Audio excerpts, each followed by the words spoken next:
जय श्री राम। आज हम बात करेंगे कि जो हम श्वास श्वास के जरिए राम नाम का जाप करते हैं उसका प्रभाव हमारे जीवन में कैसे पड़ता है, उससे क्या चमत्कार हमारे जीवन में होते हैं। पहले तो राम नाम का जाप श्वास श्वास पर करना बहुत कठिन है। यह अभ्यास से ही संभव हो पाता है। जब आप लंबे समय अंतराल तक राम नाम का जाप करते हैं, चाहे वो कैसे भी आप कर रहे हैं, चाहे आप मानसिक कर रहे हैं, चाहे आप वांछिक कर रहे हैं, चाहे आप उपांशु जाप कर रहे हैं, कौन सा भी आप जाप कर रहे हैं, तो जब तक आप उसका अभ्यास नहीं करेंगे तब तक आपको सफलता नहीं मिल सकती है। जब साधक सच्चे हृदय से प्रभु श्री राम जी पर भरोसा कर लेता है और अपने आप को प्रभु को समर्पित कर देता है और नाम का जाप करना शुरू कर देता है, तो उसके अंदर असीम क्षमताएं स्वतः ही आने लग जाती हैं। जब वो नाम जाप करता है, साधनाएं करता है और भी कार्य करता है, तो वह उसे देखने में और करने में बड़ी दुखदायी प्रतीत होती हैं, लेकिन जब उनका परिणाम सामने आता है तो हमारा यह दिल गदगद हो जाता है। जब साधक का नाम जाप श्वास श्वास पर चलने लग जाता है, यानी कि जब हमारी श्वास अंदर गई, जैसे जय श्री राम, जय श्री राम, इस तरह से हर श्वास पर जब हमारा ध्यान हो या ना हो, या हम जाप करने की कोशिश कर रहे हैं या ना कर रहे हो, वह जाप श्वास के द्वारा चलने लग जाता है, तो हमारे अंदर उस नाम जाप की ऊर्जा असीम मात्रा में भर जाती है। और जो हमारे अंतःकरण में, जो हमारे मन में, जो हमारी बुद्धि में, जो हमारे चित्त में जो मलिनता बैठी हुई है, वह सबसे पहले मलिनता दूर होती है। जब आपकी मलिनता दूर होगी तो आपके अंदर नेगेटिव थॉट आने लग जाएंगे, नकारात्मक विचार आने लग जाएंगे, आपके अंदर ऐसी बातें आएंगी कि वह आपको नाम जाप से अलग करना चाहेंगी, आपका उत्साह क्षीण होगा, आपके जीवन में कुछ ऐसी परिस्थितियां भी आ सकती हैं जो आपको नाम छुड़वाने में विवश करेंगे। ऐसा क्यों होता है? जो आप हमारी 5 ज्ञानेंद्रिय, 5 कर्मेंद्रियां हैं, इन ज्ञानेंद्रिय और कर्मेंद्रियों पर जो देवता हैं, जो अपना स्थान लेकर बैठे हुए हैं।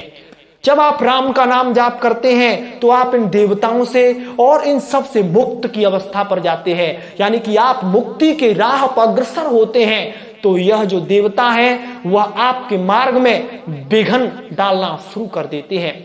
विघ्न मनावे देव कुचाली, रामचरितमानस में तुलसीदास जी ने भी यह बात स्पष्ट कर दी है कि जो देवता होते हैं, जो स्वार्थी होते हैं, वह विघ्न करते हैं, उसके मार्ग में रोकने की कोशिश करते हैं। लेकिन वह नाम का सहारा लेकर, भगवान श्री राम जी को अपना मानकर, उनकी शरणागति लेकर नाम का जाप करता है और श्वास श्वास पर उसका नाम जाप चलने लग जाता है, तो उसके अंदर से अलौकिक गुण उत्पन्न होने लग जाते हैं।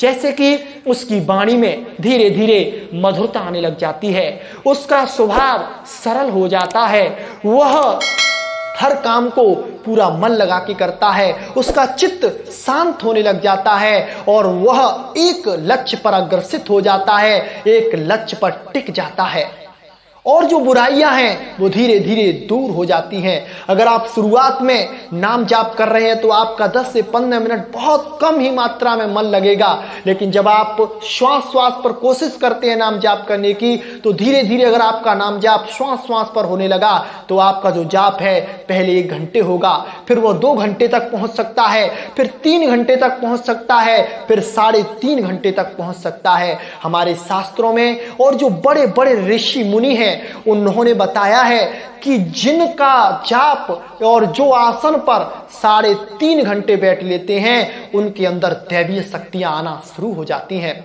जब आप 3-3.5 घंटे एक आसन पर बैठना शुरू कर देते हैं तो आपके अंदर एक अलौकिकता आने लग जाती है, आपके चेहरे पर एक तेज आने लग जाता है, आपकी वाणी जो आप कह देते हैं वह सत्य होने लगती है, और धीरे धीरे आपका स्वभाव, आपका मन, आपकी बुद्धि, आपका चित्त सब आपके अनुकूल हो जाता है, और जो घटनाएं हो रही होती हैं संसार में उनका आभास आपको होने लगता है, और संसार का जो सत्य है, जो असल है वो आपके सामने आ जाता है।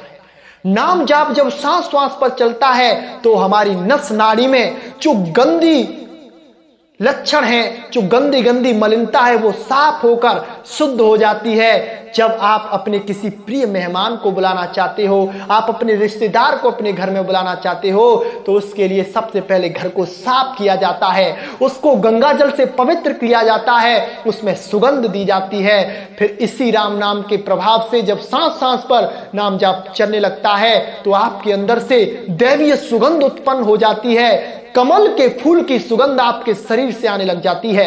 जो आपके संपर्क में आ जाए, चाहे वो स्त्री हो चाहे पुरुष हो, वो आपकी बातों के वशीभूत होने लग जाता है। क्योंकि जो आपकी बातें हैं वह संसार के हित के लिए नहीं होती हैं, वह संसार का उद्धार करने के लिए होती हैं, सांसारिक चीजों में फंसाने के लिए नहीं होती हैं। जब आप मुक्त अवस्था को प्राप्त होते हैं तो आप जिस किसी को भी ज्ञान देंगे, जिस किसी से भी कुछ कहेंगे, तो वह भी मुक्त अवस्था को प्राप्त हो जाएगा। तो यह एक रहस्य है। यह रहस्य रघुनाथ कर बेग न जाने कोई, जो जाने रघुपति कृपा तो सपने मोह न होए। जो जाने जाहे देव जनाई, जानत तुम ही हो जाई। जो भगवान को जान लेता है, जो भगवान के गूढ़ रहस्य को जान लेता है उनकी कृपा से, तो फिर उसको और कुछ जानना बाकी नहीं रह जाता है।